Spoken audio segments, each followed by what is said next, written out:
Mes chers amis, les mots nous manquent pour vous dire notre joie et pour vous exprimer notre gratitude, d'une part, pour votre assiduité à suivre notre série biblique Il m'a parlé, et d'autre part, pour vos encouragements à poursuivre cette sublime présentation de Jésus-Christ à travers la diffusion de la parole de Dieu. Sans l'aide précieuse de l'équipe de Espérance Média Martinique, cette présentation n'aurait pu se faire. Nous leur exprimons notre gratitude. Notre sujet du jour, le 27e de la série, s'intitule « Jésus et la perte d'identité ». Sera encore l'occasion de trouver dans la Bible, la parole de Dieu, les réponses à nos légitimes préoccupations. Prions. Notre Dieu, notre Père, nous avons cette certitude que tu nous accompagnes par ton Esprit Saint depuis le lancement de la série biblique « Il m'a parlé » et que les cœurs de nos amis sont touchés par tant d'amour manifesté en Jésus-Christ. Merci pour la présence encore aujourd'hui de ton Esprit Saint alors que les paroles vivifiantes de ton Saint Livre seront publiées au nom de Jésus. Amen. Mes chers amis, dans notre société moderne, de nombreuses personnes sont aujourd'hui en perte d'identité et pourtant, notre identité fait partie de nos besoins fondamentaux. La perte d'identité ou la crise identitaire touche de plus en plus de personnes qui ne savent ni d'où elles viennent, ni leur raison d'être sur la Terre. Et on peut les comprendre lorsqu'on leur a répété à longueur de vie qu'elles n'étaient que le produit du hasard, le résultat du chaos, le Big Bang, qu'elles étaient issues de mutations génétiques hasardeuses qui, au cours de milliards d'années, ont donné naissance à un type d'organisme vivant appelé l'Homo sapiens. Cette crise identitaire est malheureusement la résultante d'une désastreuse théorie évolutionniste, puisqu'aucun dessein, aucun plan n'a présidé à l'apparition de l'être humain au sein d'un univers qui, quant à lui, n'a ni but ni sens.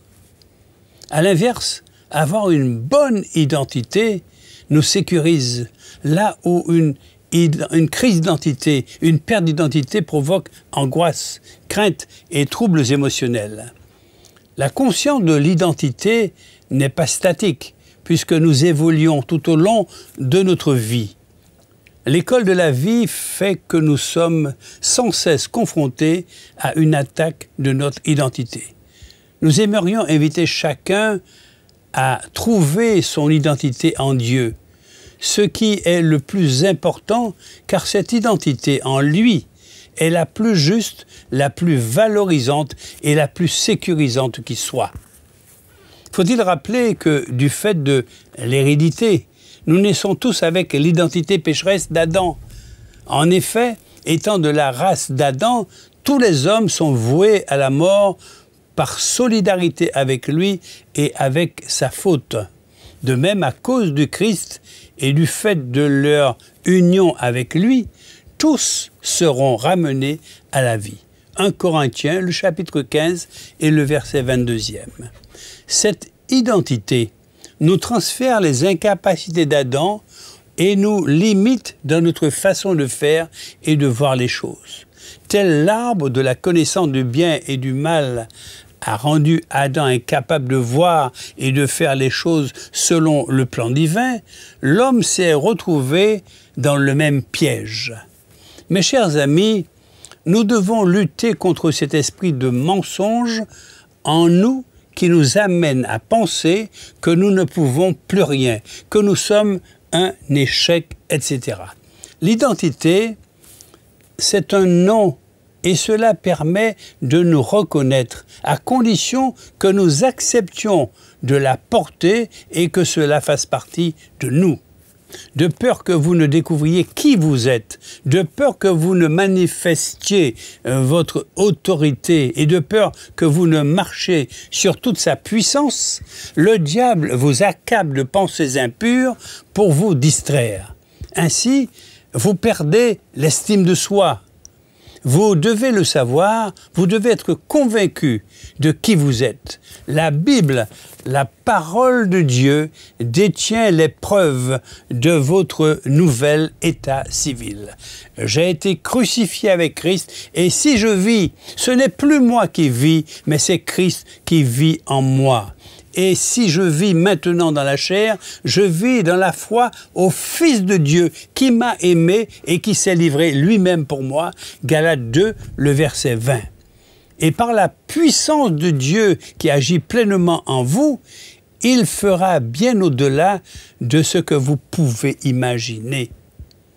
Mes chers amis, vous devez lutter contre cet esprit de mensonge, celui du diable, jusqu'à ce qu'il s'en aille et que vous soyez délivrés et que vous découvriez la beauté de qui vous êtes en Christ et la destinée glorieuse qui est votre héritage éternel, toujours en Christ.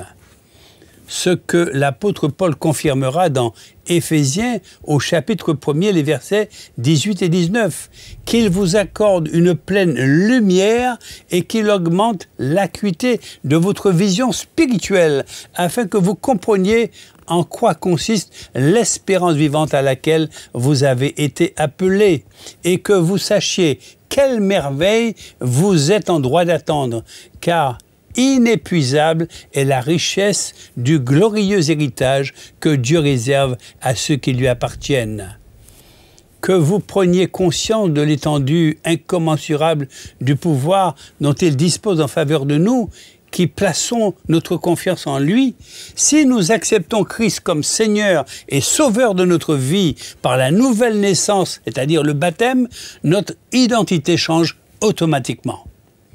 À moins de renaître d'eau et d'esprit, a déclaré Jésus, personne ne peut entrer dans le royaume de Dieu. La naissance naturelle ne transmet que la vie humaine naturelle. Seule une naissance spirituelle peut transmettre la vie de l'esprit. Jean 3, les versets 5 et 6.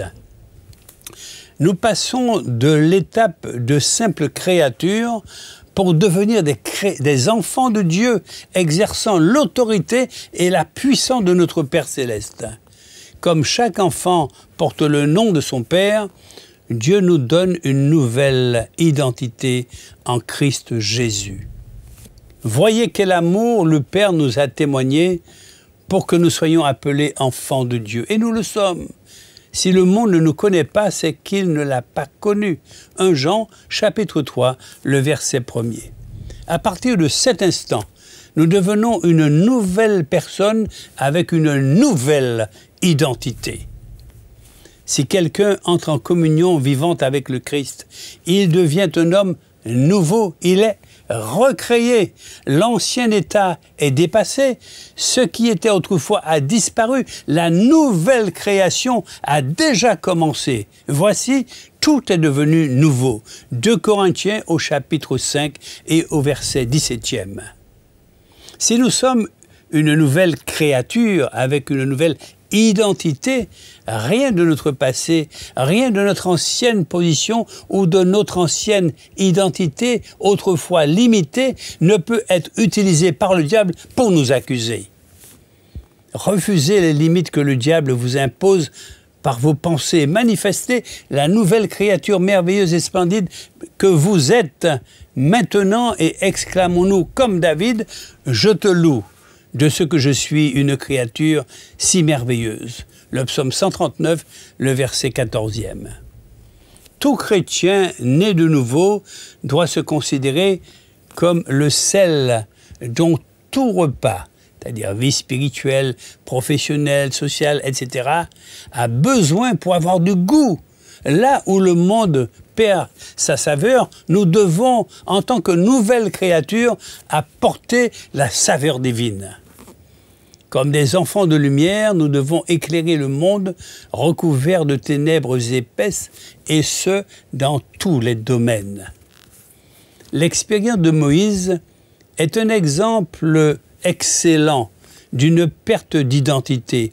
Lui qui, à 80 ans, dira encore dans son dialogue avec Dieu, « Qui suis-je » Exode 3, le verset 11. Cette longue école de sa vie, l'abandon des parents suite au décret de mort de Pharaon, son éducation égyptienne contraire à la foi de ses pères, le rejet des Hébreux quand ils voulaient les aider et les 40 ans de désert l'ont complètement déstructuré au point d'en perdre toute identité. Sans l'intervention de Dieu, il serait mort dans l'anonymat le plus complet, passant loin d'une destinée extraordinaire. Nous aimerions tirer quelques enseignements de son parcours ainsi que des bienfaits du désert. La parole de Dieu nous dit que Moïse s'enfuit au désert dans le pays de Madian. Comprenons bien que pour sortir de la domination du pays d'Égypte, comme à l'époque, un passage par le désert est obligatoire. L'Égypte, c'est le monde actuel. La domination de l'Égypte, c'est la pensée du monde actuel. Le monde qui nous entoure veut nous dominer par sa pensée et nous inculquer ses propres valeurs. Il veut que notre identité se fonde dans son moule, d'où la mise en garde de notre Dieu dans Romains 12, les versets 1 et 2. Je vous demande donc, frères, à cause de la bonté que Dieu vous a témoignée, de lui consacrer votre être tout entier, que votre corps, vos forces et toutes vos facultés soient mises à sa disposition comme une offrande vivante, sainte et qui plaise à Dieu. C'est là le culte spirituel qui a un sens, un culte logique, conforme à ce que la raison vous demande. Ne vous coulez pas simplement dans le moule de tout le monde. Ne conformez pas votre vie aux principes qui régissent le siècle présent. Ne copiez pas les modes et les habitudes du jour. Laissez-vous plutôt entièrement transformer par le renouvellement de votre mentalité. Adoptez une attitude intérieure différente. Donnez à vos pensées une nouvelle orientation, afin de pouvoir discerner ce que Dieu veut de vous. Ainsi, vous serez capable de reconnaître ce qui est bon à ses yeux, ce qui lui plaît, et qui vous conduit à une réelle maturité. Chaque jour, nous pouvons voir les images de la réussite selon ce monde.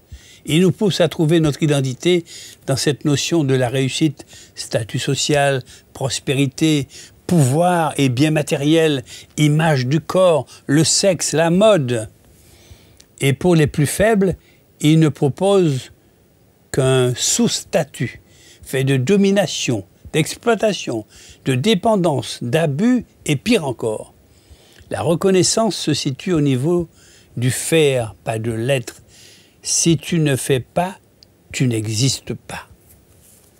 Comme pour Jésus, le Saint-Esprit nous pousse dans le désert afin que nous soyons déprogrammés et renouvelés dans notre intelligence, comme cela a été dit précédemment. Notre identité ne se situe pas dans notre travail, nos avoirs, nos titres.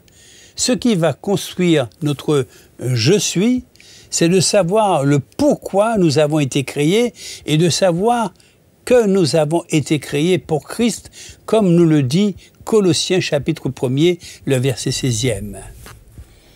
Car en lui ont été créées toutes les choses qui sont dans les cieux et sur la terre, les visibles et les invisibles, trône, dignité, domination, autorité, tout a été créé par lui et pour lui. Dans un premier temps, le désert va amener une mort sur les fausses conceptions de notre identité. Comme Jésus l'a dit, en vérité, je vous le dis, Si le grain de blé qui est tombé en terre ne meurt, il reste seul. Mais s'il meurt, il porte beaucoup de fruits. Jean chapitre 12, le verset 24. Paul dira que ce qui faisait son ancienne identité est devenu pour lui une perte afin de gagner son identité en Christ. Philippiens 3, les versets 4 à 8. Le désert va aussi épurer notre identité en Dieu. Moïse était un libérateur. Il avait fait une première tentative malheureuse en tuant un Égyptien. Arrivé au désert, il avait pris la défense des filles de Jéthro, qui deviendra son beau-père. Cette identité était en lui, comme un appel de Dieu sur sa vie, mais comme beaucoup, il avait essayé de manifester cette identité dans sa force humaine. Élie, de la même manière, avait rencontré un énorme succès face aux prophètes de Baal et d'Astarté. Et après cet épisode glorieux, il avait peut-être nourri l'espoir secret qu'il serait enfin accepté à la cour du roi Akab. Mais son identité en Dieu n'était pas d'être un prophète à la cour du roi. Après un passage dans le désert, son identité de prophète a été épurée. Jean le Baptiste, le cousin de Jésus, a vécu de nombreuses années dans le désert avant de paraître en public aux yeux d'Israël en s'écriant « Je suis la voix de celui qui crie dans le désert ». Jean chapitre 1er, le verset 23. Le but de l'épreuve du désert, c'est toujours de nous renforcer dans notre identité. Mes chers amis, c'est souvent difficile à admettre, mais Dieu va utiliser ce temps de difficulté pour nous enseigner, souvent avec beaucoup de douceur, qui nous sommes pour lui. Avec certains de ses amis, comme Abraham, il n'a pas hésité à changer leur nom pour renforcer encore plus cette identité. C'est à cette condition que Dieu pourra dire « Je suis avec lui ». Dieu ne pourra pas, ou que partiellement, nous accompagner si notre identité en lui n'a pas été épurée par le désert. Enfin, ultime étape, quand nous avons assimilé notre identité en Dieu, nous allons être confrontés au diable qui va essayer de la détruire. Le diable a attaqué Jésus, il a tenté Jésus sur celle-ci. Il a insinué un doute quant à son identité de fils de Dieu. Si tu es fils de Dieu, dans Matthieu chapitre 4e au verset 3e. Le diable ne cessera jamais de nous faire croire que nous ne sommes pas ce que nous sommes en Dieu. Par l'intimidation, le rejet, l'incrédulité, la persécution, la menace, la médisance, la calomnie, etc., etc. Il essaiera toujours de nous arrêter, sachant très bien que celui qui est conscient de son identité en Dieu est rempli de sa puissance et de sa force. Jésus ne va pas défendre son identité. Il va s'opposer à son ennemi en citant la parole de Dieu qui révèle l'identité de Dieu. Il est écrit, nous n'avons pas à défendre notre identité, mais nous devons proclamer la parole de Dieu sur nos vies. Dieu saura prendre notre défense, et ceci parfois avec beaucoup de rigueur.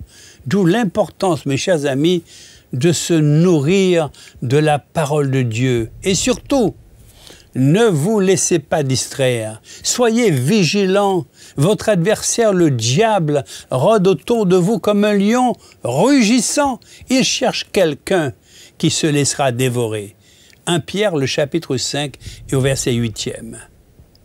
Comprenez bien, mes chers amis, que le passage par le désert est un passage obligé pour retrouver notre véritable identité. Notre identité ne sera jamais dans ce que nous faisons, mais dans ce que nous sommes pour notre Seigneur, merveilleux Seigneur Jésus-Christ.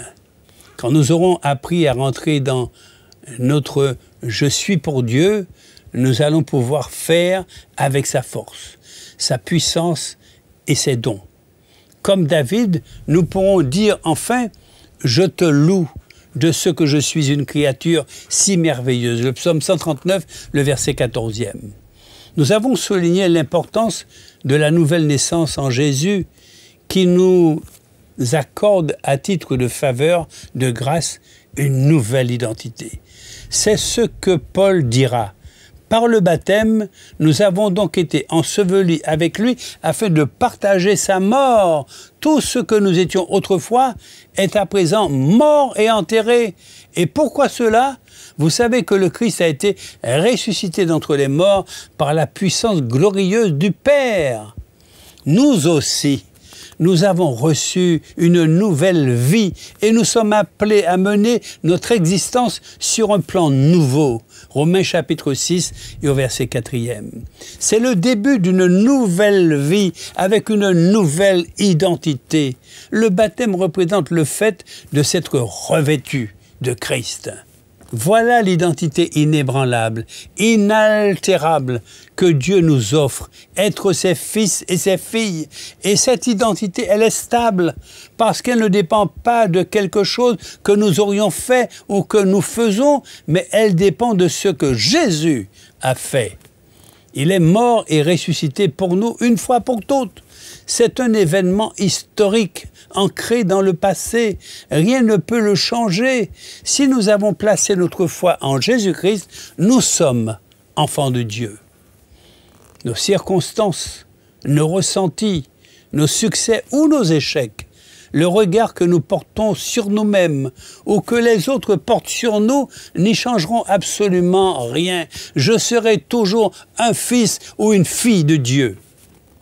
Le regard que Dieu porte sur moi, le regard que Dieu porte sur vous est déterminé par Jésus-Christ, sa mort et sa résurrection.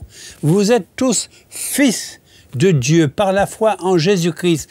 En effet, vous tous qui avez été baptisés en Christ, vous vous êtes revêtus de Christ. Et cela a d'immenses implications pour notre vie. Ça nous donne une sécurité et une stabilité incomparables. Les paroles d'un chant chrétien connu, « Je ne suis plus esclave de la peur », nous rappellent les bienfaits de notre appartenance à Jésus-Christ. Avant ma naissance, tu m'avais choisi, appelé par mon nom. Tu m'as adopté. Je suis de ta famille. Ton sang coule dans mes veines. Je ne suis plus esclave de la peur. Je suis enfant de Dieu. Je ne suis plus esclave de la peur. Je suis enfant de Dieu. Il y a là une vérité fondamentale. Tant que notre identité, notre sens de valeur est déterminé par ce que nous faisons, par notre statut, par le regard des autres, nous vivons dans la peur d'échouer, la peur de décevoir, la peur de ne pas être à la hauteur, la peur du mépris, ainsi de suite. Mais gloire soit rendue à Dieu, qui nous offre une identité qui ne dépend pas de ces choses et qui nous libère de la peur. Nous sommes ses enfants, un point, c'est tout, et c'est énorme, incroyable, miraculeux. Peu importe nos circonstances et notre vécu, sa grâce et son amour pour nous restent inchangés. L'identité qu'il nous offre et la valeur qui l'accompagne sont indépendantes de notre situation de vie. Que nous soyons jeunes ou moins jeunes, en formation, dans la vie active, au chômage ou à la retraite, nous sommes enfants de Dieu. Que nous connaissions le succès ou l'échec, la joie ou la tristesse, nous sommes enfants de Dieu. Que les autres nous apprécient ou nous méprisent, nous admirent ou nous dénigrent, nous sommes enfants de Dieu par la foi en Jésus-Christ. Cela ne signifie pas que toutes ces difficultés disparaissent, ou même que la vie devienne plus facile au moment qu'on est chrétien. Mais rien de ce qui peut nous arriver ne change le fait que Dieu nous a accueillis dans sa famille. Et ça change notre manière de traverser les temps d'épreuve. Il reste quelque chose au fond de nous que rien ne peut détruire. Il reste l'assurance que nous faisons partie de la famille de Dieu. Cette nouvelle identité que Dieu nous donne devrait aussi déterminer la manière dont nous nous voyons et dont nous voyons les autres. Chaque être humain est aimé par Dieu et cette nouvelle identité, il l'offre à tous ceux qui viennent à lui avec foi, peu importe leur origine, leur statut social, leur sexe. Partant de cette merveilleuse assurance que notre identité est confirmée par Dieu lui-même, même si la crise identitaire est partout, même si autour de nous beaucoup sont en perte d'identité, même si on ne parle que de cela, nous savons qui nous sommes. Des fils et des filles du Dieu vivant, et ce, grâce à Jésus. Et nous disons Amen à cela. Maintenant, je vous invite à incliner la tête et nous allons prier. Merci, ô notre Dieu d'amour, d'avoir mis en place ton merveilleux plan afin que tous parviennent à la repentance. Poursuis ton œuvre dans les cœurs de ceux qui nous suivent. Au nom de Jésus. Amen. Notez d'ores et déjà notre prochain sujet, le 28e de la série biblique Il m'a parlé, son titre « Jésus et la religion ». À bientôt donc, mes chers amis.